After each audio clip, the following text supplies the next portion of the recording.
안녕하세요. 저는 서울에 살고 개인 카페를 운영하고 있어요. 동네 작은 카페는 아니고 베이커리랑 함께해서 카페 규모가 좀 있는 편이에요. 그렇다 보니 직원들 외에도 엄마와 남동생이 함께 제 카페 일을 도와주고 있어요. 처음 카페 개업할 때 주변에서 가족들이랑 같이 일하는 거 아니라고 말렸지만 저희 가족은 처음부터 지금까지 변함없이 각자의 몫을 잘 해내고 있답니다. 그만큼 저도 가족들에게 정확히 수입 분배 잘해주고 있고요. 되돌아보니 오히려 가족이 함께였어서 제가 지금 잘 버티고 있는 것 같아요. 하지만 아무것도 돕지 않고 제 재산에 수저 얹으려는 가족도 분명 있었어요. 현재는 그 사람과 가족의 연을 끊었지만 지금 생각해도 너무 뻔뻔한 것 같네요. 그 사람은 바로 이혼해서 완전히 남이 된 제 전남편이에요.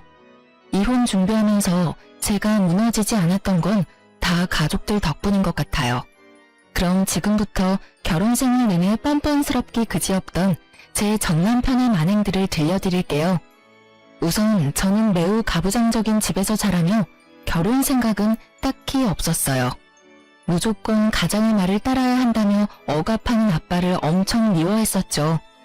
어른이 되어 그 미운 마음은 좀 사라졌어도 여전히 아빠랑 서먹하고 불편했어요. 아빠도 제 카페 일을 종종 돕고 싶다 하셨지만 제가 단번에 거절할 정도였죠. 그랬던 제가 왜 결혼을 하게 됐냐면요. TV에서 육아 예능도 많이 하고 화목한 다른 가정의 풍경을 보고 깨달았어요. 제가 결혼이라는 제도 자체를 부정하는 게 아니라 아빠 같은 가부장적인 사람을 거부하고 있었다는 걸요. 만약 결혼을 한다면 다정한 사람과 결혼하고 싶었어요. 무엇보다 전 저희 아빠 같은 가부장적인 사람만 아니면 충분히 결혼 가능하다고 생각했어요. 그런 생각할 즈음 저는 지인의 소개로 아빠랑 정반대의 성격인 남편을 알게 됐어요.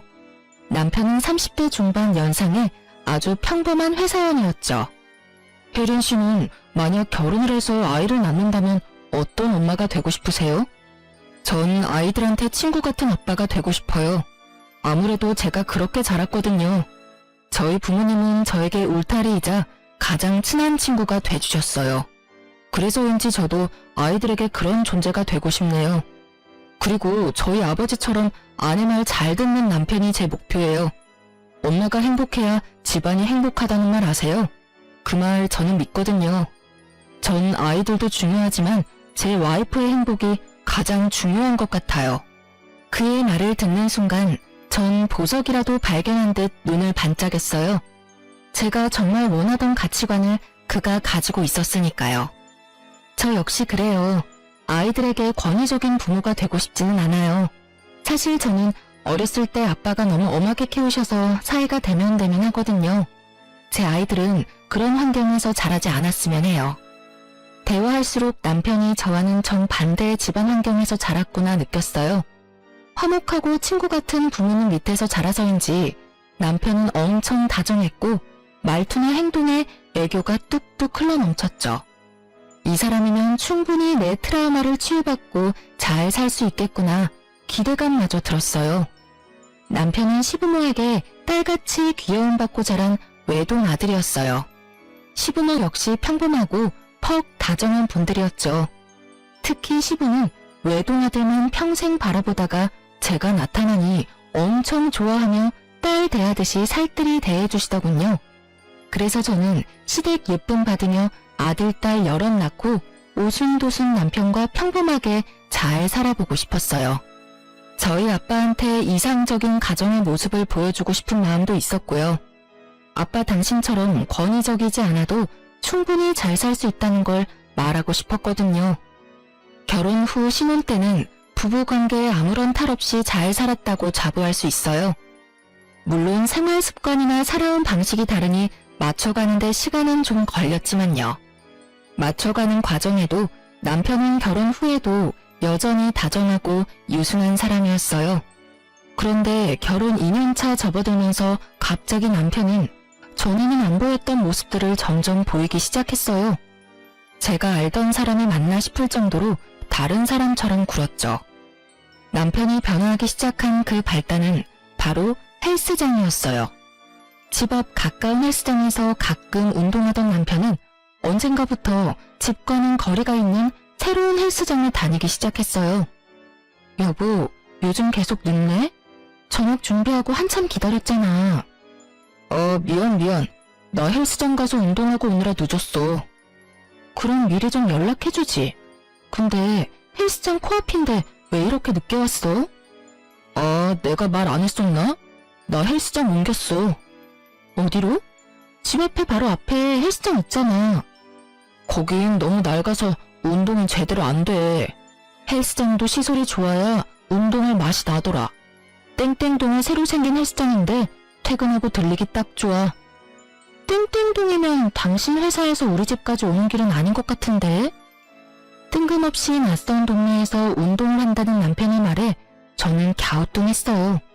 도로에서 낭비하는 시간 계산에서 너무 비효율적이라며 잔소리도 물론 했었죠. 하지만 남편은 본인 유일한 취미생활이니까 터치하지 말라며 특유의 애교스러운 말투로 어영부영 넘어갔어요.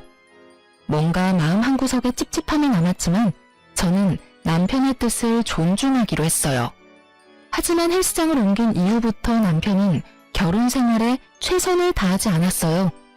늦을 때면 늦는다고 연락은 꼬박꼬박 해줬지만 그 빈도가 너무 잦았던 거죠. 나 오늘 늦어. 또? 요즘 너무 자주 늦는 거 아니야? 좀 봐주라. 회사에서 스트레스 잔뜩 받아서 운동으로 풀어줘야 해. 그렇다고 내가 술을 먹으러 가는 것도 아니잖아. 남편은 업무 스트레스를 이유로 일주일 중 거의 5일을 아주 늦게 집에 들어왔어요. 회사에서 야근할 때보다 더 늦게 왔고 저녁은 당연히 밖에서 해결했죠. 저는 그런 남편이 걱정되면서도 저녁을 함께하는 밤이 손에 꼽을 정도로 줄어들자 많이 서운도 했어요. 나름 불타올랐던 저의 신혼은 이렇게 끝나는 거구나 싶었고요.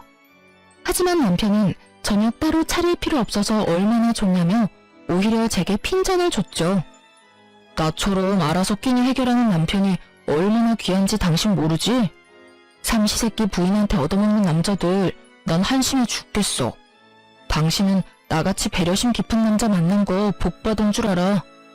그렇게 남편의 말을 듣다 보면 제가 속 좁은 여자가 되는 느낌이었어요. 그래서 더 남편에게 싫은 소리도 잘 못했던 것 같아요. 한 번은 남편이 제게 이러더군요. 너는 왜 전업주부도 아닌데 그렇게 퍼지는 거야? 살도 결혼 전보다 훨씬 많이 찐 것 같아. 그런가? 요즘 몸이 좀 무거워진 것 같았는데 조금 쪘나 봐. 아무래도 우리 카페에 맛있는 게 많잖아. 조금 찐 건 아닌 것 같은데? 자기 그러지 말고 더 찌기 전에 체중 조절 좀 해. 남편에겐 더 이상 예전의 모습을 기대하긴 어려웠어요. 냉담한 그의 말에 저는 그저 결혼하면 남자들 다 이렇게 조금씩 바뀌는구나 싶었죠. 그런데 체중 조절하라는 말은 여자로서 은근히 듣기 서운했지만 저는 그때까지도 제 건강을 걱정하는 남편의 마음이라 착각했어요. 당신 진짜 그만 좀 먹고 살 좀 빼. 남편의 이 호통을 듣기 전까지는요. 남편이 어느 날 밥 먹는 제 뒤통수에 대고 이렇게 버럭하더군요. 남편은 참다 입이 터진 사람처럼 그 말을 시작으로 제게 여러 말을 내뱉었어요. 살이 찔 대로 쪘는데 결혼했다고 관리 안 하는 모습이 정 떨어진다 했고 결혼 전에는 날씬하진 않았어도 보기 좋은 라인이었다 했던 것 같아요. 혼자 흥분해서 할 말 안 할 말 구분 못하는 남편을 지켜보자니 그동안 제게 살 빼라는 말들이 정말 진심이었구나 싶었죠. 또 제 건강보다는 미용 목적으로 빼라는 거였음을 알아들었고요. 아무래도 제가 저희 카페 신제품 시식도 많이 하는 편이고 하루 종일 서 있다 보니 체력 소모가 심한 만큼 단 걸 자주 먹긴 해요. 하지만 남편에게 타박을 들을 만큼 결코 살이 찌진 않았거든요. 남편의 말을 그동안 좋게 웃어넘겼더니 이날 제게 선을 넘은 거였죠. 저는 참지 않고 정상 체중인 나한테 뭘 자꾸 그렇게 살 얘기를 하냐고 바로 따졌어요. 저도 그 순간 욱해서 남편에게 할 말 다 했어요. 당신 밥 먹는 사람 뒤통수에 대고 그게 무슨 행동이야? 아니, 그럼 어떤 남자가 자기 마누라 몸무게 앞자리 6인 걸 좋아해. 내 말이 틀려? 여자 몸무게 6은 좀 진짜 아니지 않냐? 제가 따져들자 남편은 잠깐 주춤했지만 여전히 제게 잘못이 있다는 듯 저를 나무랐어요. 저는 굴하지 않고 제 키 165에 몸무게 60kg는 지극히 정상이라며 남편에게 마구 쏘아붙였어요. 그리고 남편에게 본인 뱃살이나 잘 관리하라고 콧방귀를 꼈죠. 남편에게 집에서 밥 안 먹고 밖에서 도대체 뭘 사 먹고 돌아다니길래 운동하기 전보다 살집이 붙었냐며 은근히 골려줬고요. 제 말에 남편은 얼굴이 홍당무가 되어 아무 말 못하더군요. 남편이 운동을 하고는 있어도 당장 큰 변화는 없어 보였거든요. 아무래도 아저씨들이 회사 다니며 금방 좋은 몸 만들기 어렵잖아요. 유치하지만 저는 남편이 제게 하는 그대로 똑같이 비아냥댔어요. 이봐요, 나도 배불뚝이 남편 싫네요. 난 운동 많이 하니까 그만큼 많이 먹게 되는 거지. 그 후로 남편의 입에선 체중 조절 이야기는 쏙 들어가더군요. 하지만 남편은 곧 다른 문제로 저를 골치 아프게 했답니다. 남편과 저는 처음부터 돈 관리를 각자 했어요. 저희는 생활비 통장을 만들어서 매달 100만 원씩 각출했죠. 그렇게 생활비를 쓰고 남는 돈은 무조건 저축했어요. 그래서 제가 남편이 그동안 밖에서 식사를 해결하고 와도 그건 남편의 돈이니까 별말 못했던 거예요. 만약 생활비에서 따로 계속 외식을 했다면 문제였겠죠. 그러다 저는 생활비 카드로 200만 원을 결제했다는 문자를 받았어요. 깜짝 놀라 남편에게 물어보니 남편은 너무나 태연하게 말했어요. 헬스장 트레이너에게 개인 PT 수업 결제를 했다고요. 저는 그때까진 침착함을 유지한 채로 남편에게 물었어요. 이상하다. 생활비 카드로 결제됐던데 당신 카드 잘못 냈나 봐. 아니, 당신이 배불뚝이 남편 싫다며. 그래서 큰 마음 먹고 개인 PT 받으려고 상담받았는데 200만 원이라잖아. 금액도 크고 부담스러워서 생활비 카드로 결제했지. 이건 나를 위해서라기보다 우리 부부를 위해서니까 그래도 되는 거지. 남편의 어이없는 변명을 시작으로 저희는 크게 다퉜습니다. 몸무게 얘기로 다툰 지 얼마 안 됐을 때라 부부싸움에 더 크게 불이 붙었어요. 상의도 없이 생활비 카드로 그 큰 돈을 결제했냐고 제가 따지자 남편이 거기 제 돈만 들어있냐며 자기 돈도 들어있다고 화를 냈죠. 말이 통하질 않아서 남편에게 당장 통장에 200만 원을 다시 채워 넣으라 했어요. 200만 원이 누구 개 이름이냐고 타박하니까 남편은 오히려 제게 쪼잔하다며 적반하장으로 짜증을 냈죠. 자존심 상해. 넌 자기 관리도 잘 못하면서 나한테 돈 몇 푼을 어떻게 쪼잔하게 이래? 저는 징징거리는 남편의 말을 끊고 당장 헬스장으로 가서 환불해 오던가 아님 남편 돈으로 생활비 통장에 200 채워 넣으라고 반복해서 말했어요. 이제 아이도 슬슬 계획해야 하는데 왜 그렇게 소비가 해프냐고 말했죠. 남편은 쪽팔려서 어떻게 환불을 하냐고 우는 소리를 했어요. 그리고 남편은 제 속이 뒤집어지는 말을 또 덧붙이더군요. 나도 다 계획이 있다고. 회사 잠시 관두고 보디빌더 대회에 나갈 거야. 뭐라고?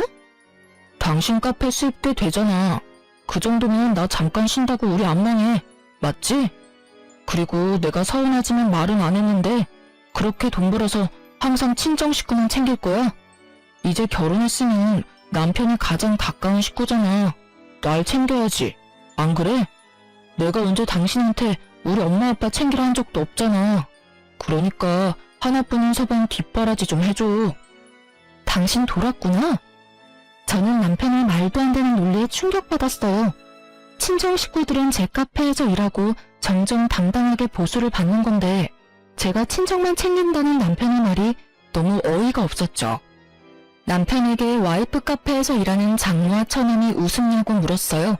그리고 각자 돈 관리하기로 했는데 왜 놀고 먹으려 하냐고 일침을 날렸죠. 말빨로 저를 못 이기자 씩씩거리던 남편은 안방에 들어가 어딘가로 전화를 걸더군요. 통화 소리를 엿들어보니 시모랑 통화하는 듯 했어요. 그때까지는 시모를 믿었어요. 정신 나간 본인 아들 바로 잡아줄 거라고요. 그런데 얼마 후 시모가 득달같이 달려와서 제게 쏘아붙였어요. 남편은 조금씩 변한 모습을 보였지만 그렇지 않았던 시모가 갑자기 180도 다른 모습을 보이자 더 놀랍긴 했어요. 평소에 시모랑 사이가 엄청 좋지는 않아도 나쁜 편도 아니었으니까요. 잘못한 것도 없는데 저는 남편 일로 미움을 사 크게 한 소리를 들었어요. 예, 내 아들이 건강하면 결국 누구 좋은 일이겠어? 내 아들이기 전에 네 남편 아니냐? 그래, 바로 너 좋은 일이야 이거사. 어리석게 그걸 몰라? 어디 신랑을 이겨먹으려 해? 참나. 시모는 제게 소리를 빽 지르고도 분이 안 풀리는지 핏대를 세우며 그깟 200만 원 내가 결제해주겠다며 큰 소리쳤어요. 그래서 저도 부부싸움에 함부로 끼어드는 시모에게 한마디 해드렸네요. 네, 어머님, 그래주시면 감사하죠. 그럼 앞으로 남편 개인 PT 수업은 어머님이 계속 결제해주시는 거죠? 자기는 좋겠다. 능력 있는 어머님 있어서. 어머님, 저 사람 휴직 내고 못 만들어서 대회 나가고 싶대요. 저는 도저히 감당할 자신이 없었는데 어머님은 무조건 아들 편이라 하셨으니까 서포트 해주시는 거죠? 정말 다행이네요. 여보, 난 그럼 열심히 응원만 할게. 그게 다 무슨 소리냐? 어머, 어머님, 다 듣고 저 혼내신 거 아니었어요? 어이, 엄마, 그게 말이야. 너 이놈의 자식, 이게 다 무슨 말이냐니까? 역시나 남편은 시모에게 자기 유리한 것만 이야기하고 문제의 본질을 이야기는 안 했는지 시모가 진실에 개거품 물더군요. 시모는 남편에게 무슨 개소리냐고 등짝 날리며 쥐잡듯이 잡았어요. 한참을 남편에게 이논저논하던 시모는 제가 준 냉수 한 잔에 겨우 진정했죠. 남편은 이 모든 게 자기가 버려놓은 상황이면서 제 뒤에 숨더라고요.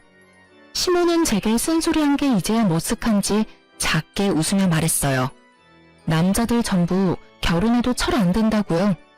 덩치 큰 아들 한 명 키우는 거나 마찬가지이니 제게 고생을 하며 덕담 아닌 덕담까지 해줬고요.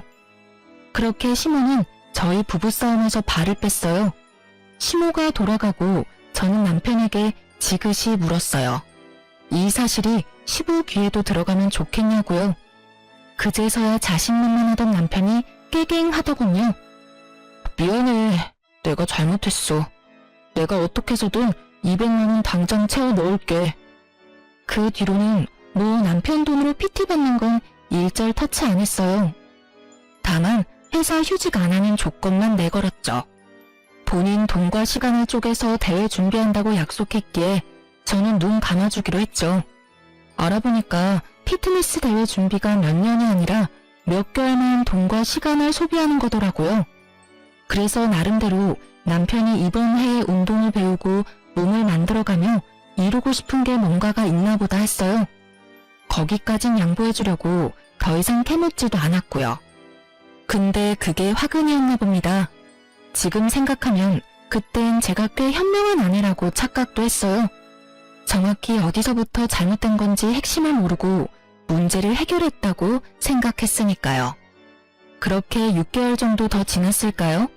보디빌더 대회 나가고 싶다던 남편은 이상하게 살이 뒤룩뒤룩 쪄갔습니다. 남편은 퇴근하고 1대1 PT 수업을 받고 또 개인 운동까지 하고 와서 늦게 오기 일쑤였는데 말이죠. 저로서는 급속도로 살이 찐 남편이 너무 이해가 안 됐어요. 혹시나 헬스 트레이너에게 사기를 당한 걸까? 이제서야 걱정도 됐죠. 제가 왜 살이 더 찐 것 같냐고 남편에게 물으니 남편은 엄청 해맑게 말했어요. 그야 운동하는 만큼 먹어서 그렇지. 근데 살만 찐 게 아니라 근육도 쪘어. 그래 보이진 않는데? 근데 트레이너 말이야. 믿을 만한 사람이야? 경력은 얼마나 됐어? 남자야 여자야? 그걸 왜 자기가 궁금해해. 믿을 만한 사람이니까 내가 큰돈 결제했지. 왜 내가 궁금해하면 안 돼? 내 돈으로 결제한 건데 신경 쓰이게 터치하지 마.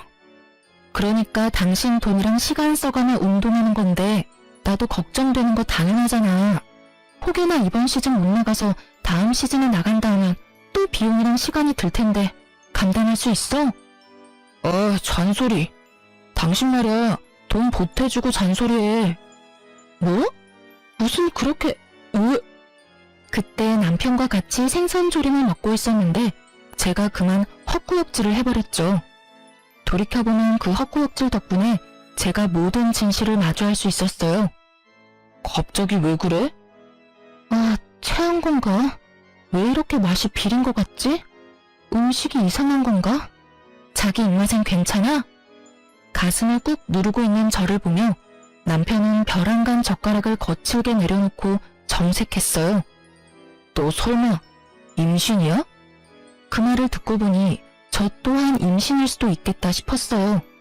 아차 싶은데 식탁 맞은편에 예민하게 부릅뜬 눈을 한 남편을 보고 좀 어이가 없더라고요. 앙칼진 목소리까지 누가 봐도 임신을 반기는 사람의 눈치는 아니었으니까요.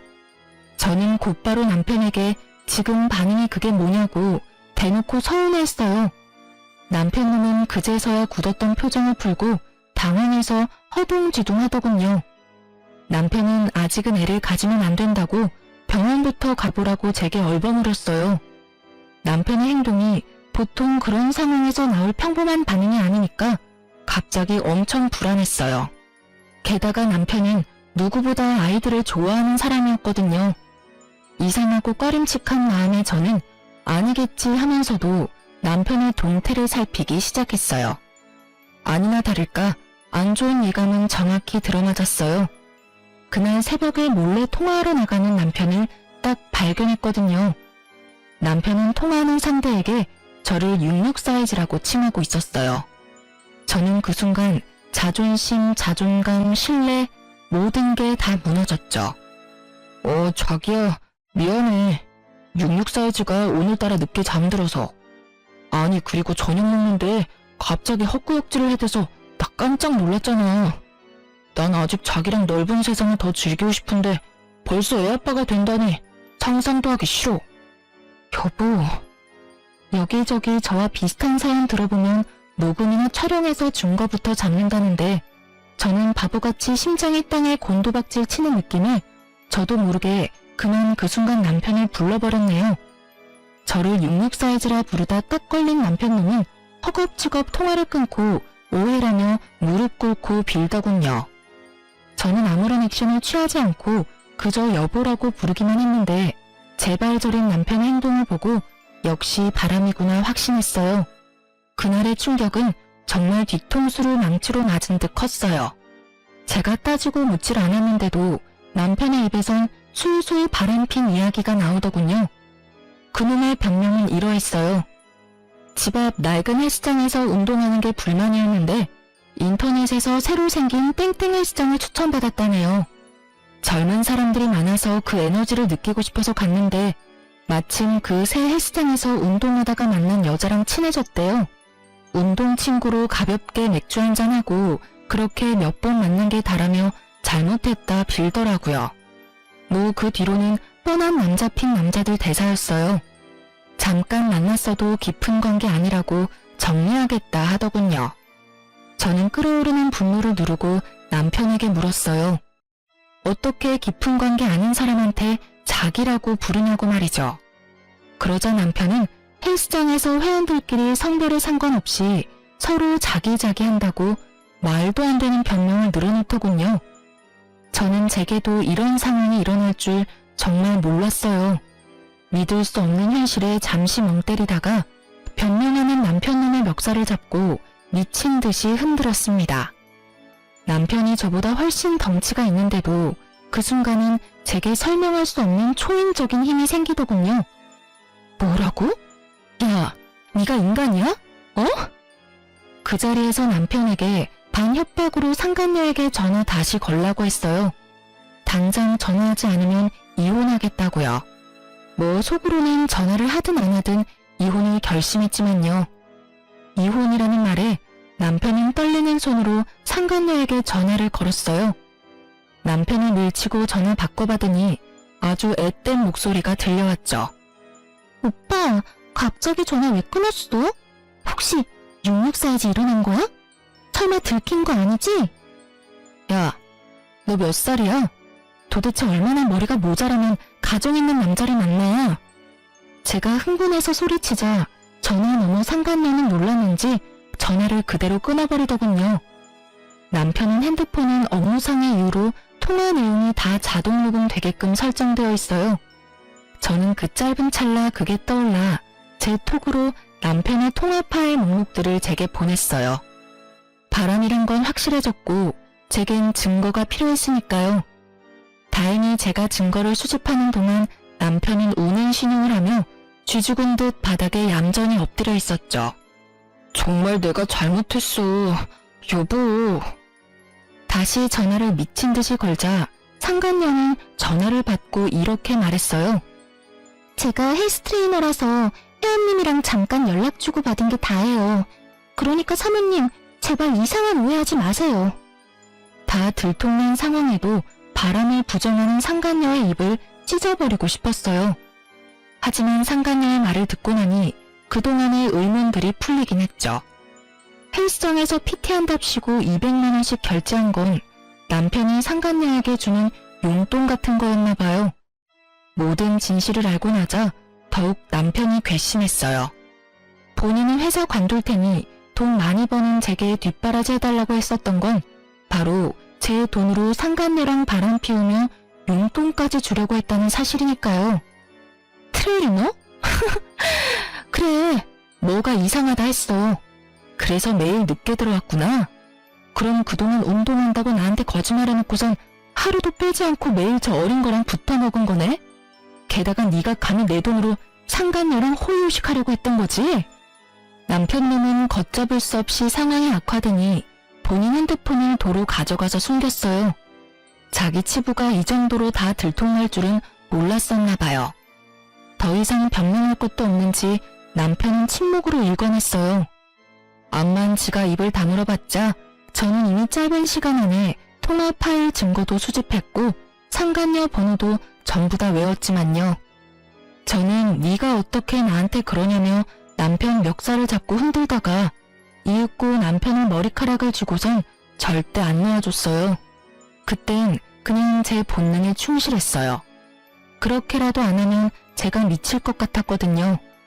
택시 기사님이 놀라던 말던 저는 그대로 남편 머리채 꽉 쥐고 택시를 급히 타고 시댁으로 갔어요. 그렇게 남편을 짐승 끌듯 끌고 가니 시부모님도 당연히 깜짝 놀랐고요. 시모는 이유를 듣지도 않고 또 무슨 일인데 자기 아들을 잡냐며 부인 잘못 만나서 제명에 못 살겠다고 시부에게 우는 소리 했어요. 그 상황에도 시부는 그만한 이유가 있지 않겠냐고 침착하게 왜 그러냐고 물었죠. 이 사람이랑 아니 이 짐승님이랑 저 이혼하겠습니다. 도대체 왜 그러냐는 시부모의 물음에 저는 남편이 바람났다고 울분을 터뜨렸어요. 그러자 시모 하는 말이 정말 가관이더군요. 어머, 그러길래 임신 좀 서두르지 그랬냐? 애가 있은 남자가 어디 한눈 팔겠어? 뭐라고요? 어머님! 에휴, 저 어른한테 소리 지르는 것 좀 봐. 여보, 가만 보고만 있을 거예요?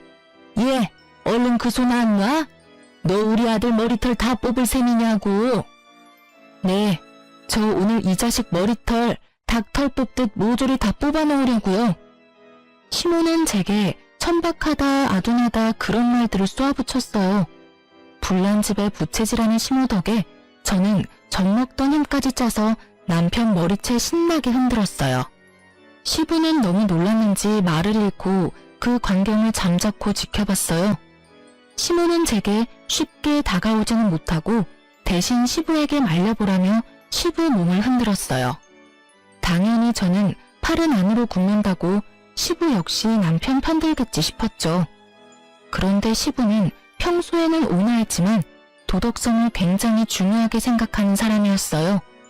기본 예절을 어기거나 법을 어기는 걸 제일 싫어하는 분이셨죠. 시부는 남편에게 집안 먹칠을 해도 유분수라며 어디 이딴 짓을 벌이느냐 했어요. 그리곤 남편놈에게 신혼집 해줬던 거 그대로 뱉으라 선언했죠. 남편은 제게 머리채 잡힌 상태로 그런 게 어딨냐고 침 튀기며 시부에게 대들더군요. 그 순간 저는 시부라도 제 편을 들어줘서인지 속의 응어리가 조금은 풀렸던 것 같아요. 남편에게 귓속말로 한심한 자식이라며 작게 욕짓거리를 내뱉고 저는 남편을 시댁 거실에 내팽개쳤어요. 그리고 시부에게는 작게 인사를 하고 시댁을 그만 나서려고 했어요. 시모는 나가려는 저를 붙잡고 끝까지 남자가 그럴 수도 있지 않냐며 본인 아들 편들더군요. 그래서 시모에게 정확히 이렇게 말해줬습니다. 아, 남자가 그럴 수도 있는 거면 아버님이 바람펴도 무조건 용서한다는 뜻이죠? 뭐? 너 정말 어디 재수 없는 소리를 해? 그러니까요. 왜 바람은 저놈이 폈는데 왜 계속 저한테 재수 없는 소리를 하세요? 아무 말 못하고 벙쪄있는 시모와 바닥에서 저를 원망스럽게 쳐다보는 남편놈을 비웃어줬답니다. 제가 시댁에서는 센 척 다 했지만 막상 저희 집 가는데 이상하게 몸이 벌벌 떨리더군요. 다름 아니라 남편과 결혼할 때 아빠가 저희 부부에게 이렇게 말한 적 있거든요. 내 집안에 이혼이란 없다. 절대. 그러니까 두 사람 잘 살아야 해. 만약 이혼을 언급하면 어릴 적 안 좋았던 아빠의 모습이 나오지 않을까 걱정도 됐어요. 친정에 도착하니 부모님은 어쩐 일이냐 물었고 저는 도무지 입이 떨어지질 않더군요. 아빠의 얼굴을 보자 이혼한다는 말이 저절로 삼켜지더군요. 잘못은 남편이 했는데 왜 내가 떨어야 하나 속으로 억울도 했어요. 맨몸으로 갑자기 찾아온 딸을 보고 부모님은 일단 걱정하는 눈빛이었어요. 저는 힘없이 남편이랑 싸워서 왔다고 말했어요. 의외로 아빠는 알겠다며 쉬라고 별 말씀 안 하시더군요. 그렇게 며칠 일도 안 가고 저는 친정에서 마음을 추스리고 있었어요. 제가 회복하는 동안 남동생과 엄마가 아무것도 묻지 않고 카페 일을 도맡아서 했죠. 저는 혹시 몰라서 산부인과도 다녀오고 흥신소에도 의뢰를 했어요. 상간녀의 정보가 더 필요했거든요. 혹시나 잠자코 있다가 이혼할 때 제가 되려 남편에게 당할 수도 있고요. 하지만 제게 제일 큰 숙제는 부모님께 어디서부터 어떻게 말을 꺼내야 할까였어요. 그렇게 고민하고 있는데 남편놈이 겁도 없이 친정에 제 발로 찾아온 거예요. 아마 저희 아빠가 이혼은 절대 안 된다고 말했던 걸 기억하고 있었나 봐요. 남편은 다짜고짜 무릎까지 꿇고 아주 영악한 악어의 눈물을 흘렸어요. 그 모습 보니 제가 피해자가 아니라 누가 보면 본인이 피해자인 줄 알겠더라고요. 장인어른, 장모님, 제발 저 좀 도와주세요. 저 사람이 저랑 이혼하려나 봅니다. 뻔뻔하게 그지없는 그 꼴을 보는데 속이 뒤틀리며 저는 또다시 헛구역질을 해버렸어요.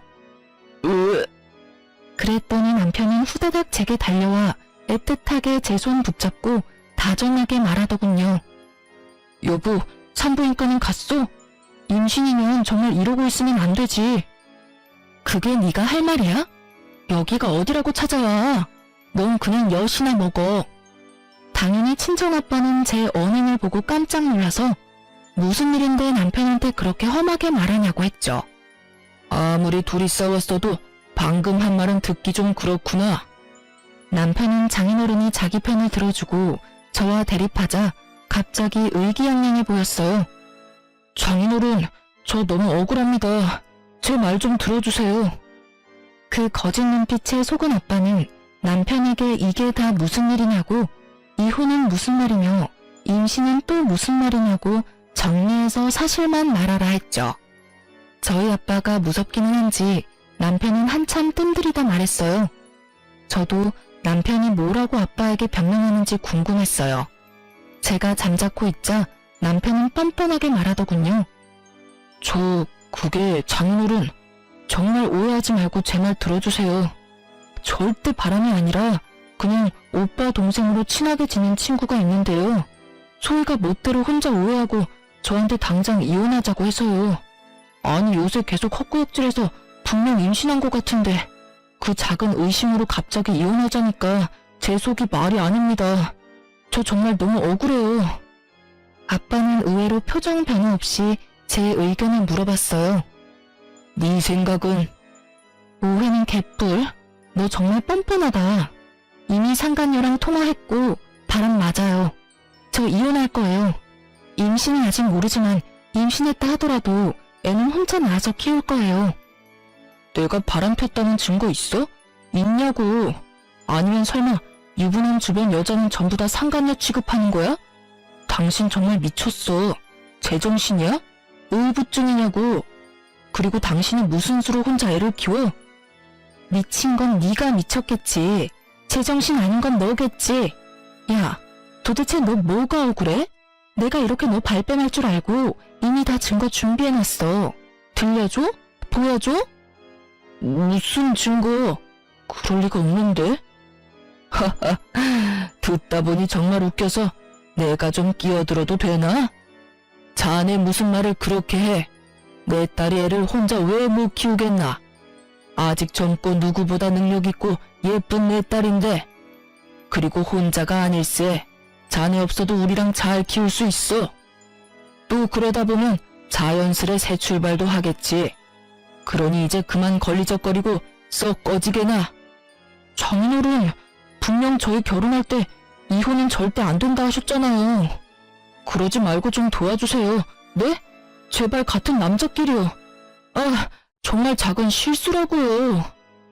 야, 이놈의 자식아. 내가 그럼 호구같이 내 딸 눈에 피눈물 흘리게 만든 놈을 네가 참고 살아라 할 줄 알았냐? 너 어디 겁대가리도 없이 바람 펴놓고 여길 찾아와? 아빠가 언성을 높이자 그 포스에 깜짝 놀라 도망치려는 남편놈이었어요. 충격을 받던 엄마는 두리번거리다가 주방에서 쌀바가지를 가져와 남편의 왼쪽 뺨을 날렸어요. 어딜 도망가려 해? 이 천하의 썩을 놈. 그리고 아빠가 탁구를 즐겨치는데 어느새 탁구채를 들고 남편의 나머지 오른쪽 뺨을 시원하게 날렸죠. 남편은 놀라서 개고풍 물더니 이딴 못 배워먹은 집안에서 내가 안 살 거라며 신발도 못 신고 도망갔어요. 저와 친정을 만만하게 보고 제 발로 찾아왔으니 그 정도는 값을 치러야 한다 생각했어요. 그 이후 제가 뭐 따로 움직이지 않아도 상간녀가 알아서 움직였어요. 상간녀는 이제 바람인 걸 인정하고 겁도 없이 제게 전화를 했거든요. 세상에, 예비시댁의 인사가니 자신 있으면 구경 오라더군요. 아직 남편과 이혼도 안 했는데 어이가 없었습니다.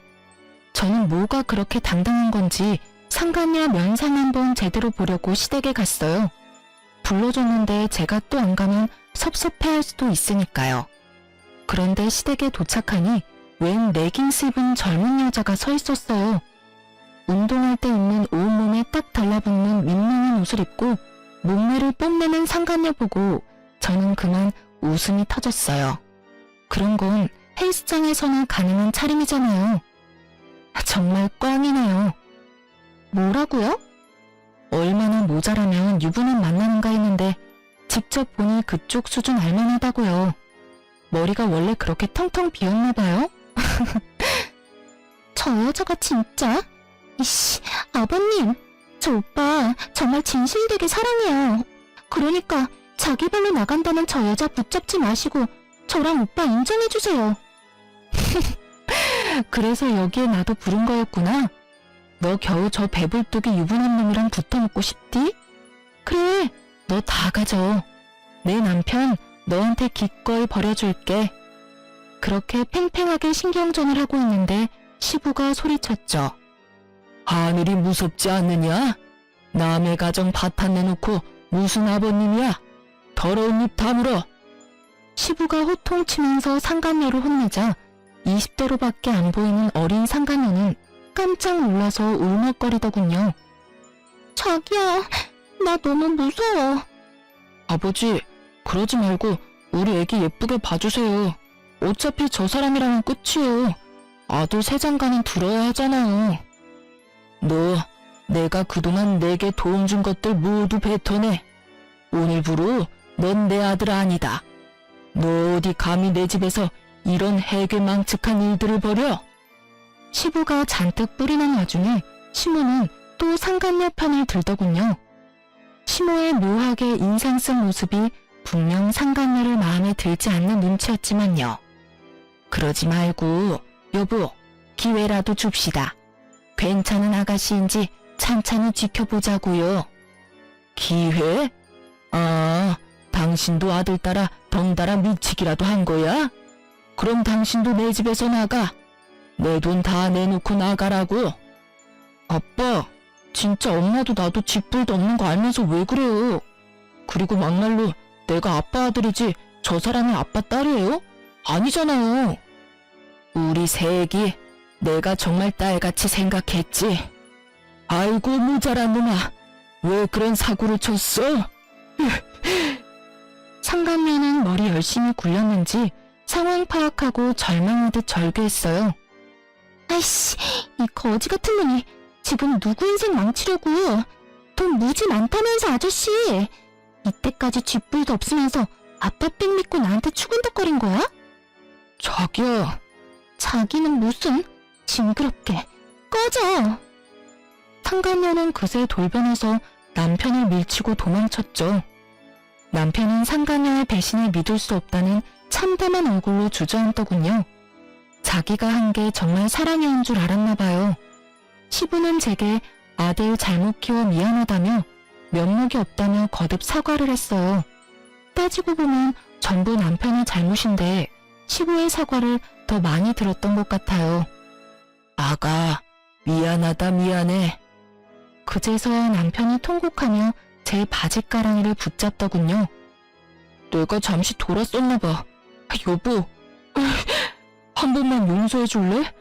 아버지, 제가 잠시 꽃뱀한테 홀려서 정신이 나갔어. 이제 정말 정신 차리고 똑바로 살게요. 못난 놈, 이미 너는 돌아올 수 없는 강을 건넌 거야. 여보, 말을 또 뭘 그렇게 해요? 예, 네가 내 아들 한 번만 봐줘라. 내가 지난번에도 말했지만 남자는 다 애라서.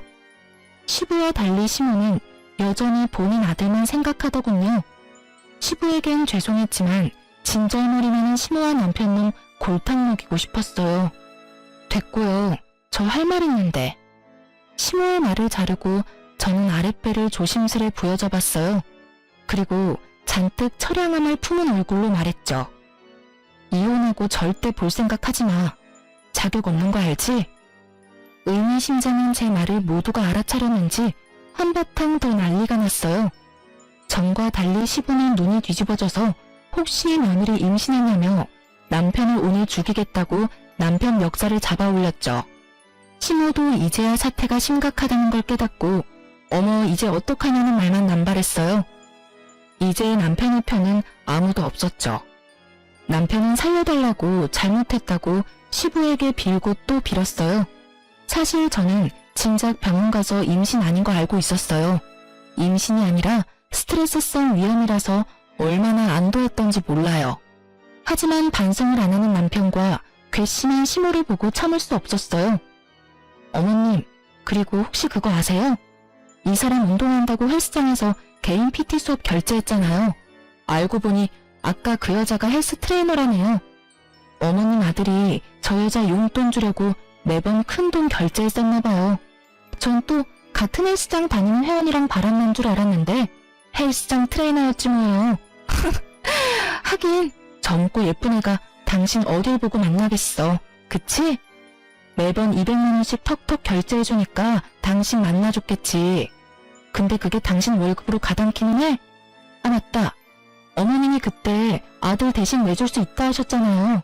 혹시 계속 내주셨던 거예요? 뭐가 어쩌고 저째? 새애기 말이 사실이야? 네가 드디어 미쳤구나.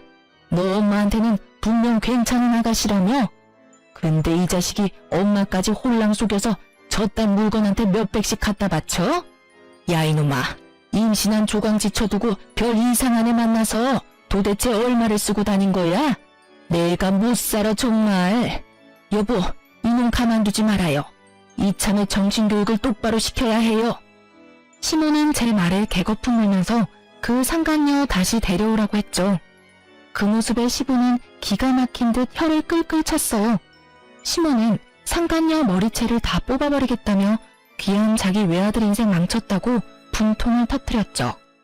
저는 남편의 원망스러운 눈빛을 외면하고 그 생 난리통을 슬쩍 빠져나왔어요.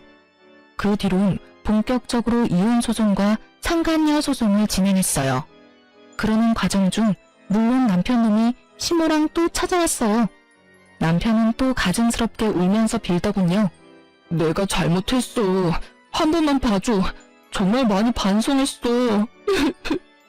남편이 저보고 소송 취하하고 애 낳고 새로운 마음으로 다시 잘 살아보자 하는데 가래침을 왕창 뱉어주고 싶더군요. 시모는 제 눈치를 보다 본인이 상간녀 헬스장 가서 상간녀 혼내준 이야기를 꺼냈어요. 시모는 상간녀 찾아가서 여태 결제한 돈 다 내놓으라고 한바탕 했다네요. 상간녀 헬스장 잘리고 그 바닥에는 소문날 대로 다 놔버려서 그 동네에 발도 못 붙이게 됐대요. 그 동네 맘카페나 인터넷에 이미 상간녀 신상과 이름까지 떠도는 마당에 어디 가서 이제 트레이너로는 밥벌이 못하겠더군요. 사실 시모에게 듣기 전에 인터넷에서 보고 제 이야기구나 짐작했어요. 땡땡 헬스장에서 일어난 소동이라고. 동영상은 금방 지워졌지만 시모와 상간녀의 신랑의 내용은 이미 퍼질 대로 퍼졌더라고요. 이 아줌마가 미쳤나? 난 그냥 가볍게 논 것뿐이라고요. 내 아들 인생 네가 다 망쳤어 이거사. 이 몹쓸 여우 같은데 얌전히 운동이나 할 것이지 어디 감히 남자를 꼬시고 다녀? 그것도 유부남을. 너 때문에 잘 살던 한 가정이 풍비박산 났어. 시모는 상간녀를 이리저리 질질 끌고 다니며 헬스장 바닥 청소 깔끔하게 했다네요. 제가 나서기도 전에 시모가 한 발 빨라서 저는 잠자코 상간녀 소송만 걸었답니다. 본인이 대신 복수해줬으니 남편 용서해주는 거냐고 웃는 시모에게 저는 웃으며 그동안 숨겼던 진실을 말해줬어요. 아, 그러셨어요, 아주머니? 너 지금 뭐라고? 이제 이혼하는 마당에 어머님이라 할 순 없잖아요. 아, 맞다. 그리고 나 임신 아니래요. 병원에서 스트레스성 위염이라네. 뭐? 내가 그것 때문에 아버지한테 얼마나 맞았는데. 임신 아니라서 너무 다행이지? 너도 별로 안 기뻐했었잖아. 씩씩거리는 남편 뒤로 시모가 또 한 방 먹었다는 얼굴을 하고 있었어요. 기가 막혀서 원. 에라이 이놈아. 넌 정말 여자 보는 눈이 더럽게 없다. 누굴 닮아서 으이그 내 팔자야. 그래서 저는 마지막으로 시모에게 한 방 더 먹여드렸어요. 어머, 그러게요. 아들은 아빠 닮는다더니. 아버님도 여자 보는 눈 없어서 아줌마 같은 사람 만났잖아요. 뭐라? 전 시모랑 전 남편 제 말 한마디 한마디에 울그락불그락하며 펄펄 뛰는 꼴 보니 기분이 한결 나아졌어요.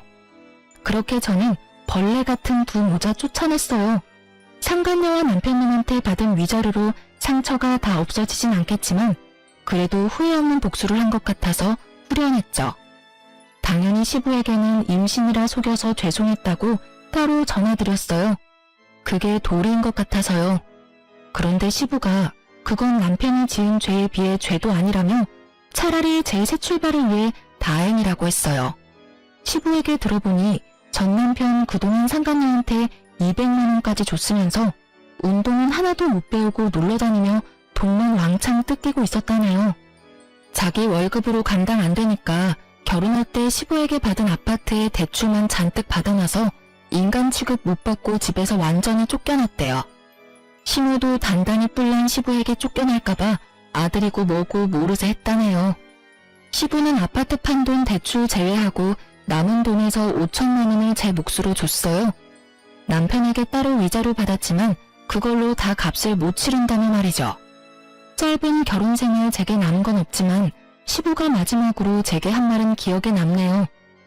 진짜 딸 같은 내게 상처 줘서 미안하구나. 제가 여러 번 거절했지만 시부는 상처 줘서 미안하다고 제 계좌에 5천만 원 입금해 주셨어요.